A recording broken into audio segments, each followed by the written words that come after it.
अनाया ने पहले भाई से सबक पूछा, उसने भी नहीं बताया। वो खुद सबक पढ़ रहा था। अनाया बेचारी परेशान हो गई, अब ये मुझे कौन बताएगा कि ये क्या है। उसने फिर भाई से पूछा। भाई ने कहा, मुझे अपना पढ़ने दो।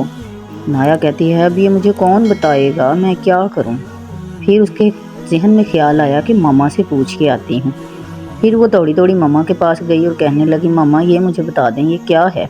मामा ने भी कहा कि चली जाओ, मैं काम कर रही हूँ, शाम का वक्त हो गया।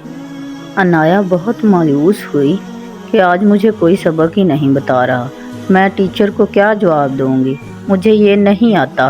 फिर उसने अल्लाह ताला से दुआ की कि या अल्लाह ताला, अब मुझे ये सबक कौन बताएगा, अगर ये ना आया तो टीचर मुझे मारेगी।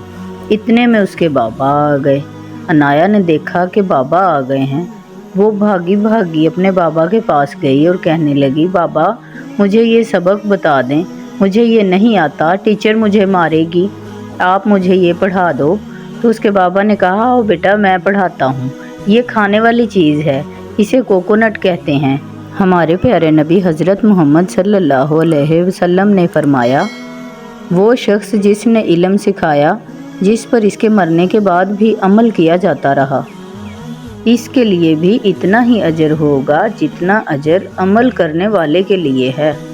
फिर अनाया के पापा बताते जाते थे और अनाया और अयान सबक याद करते जाते थे।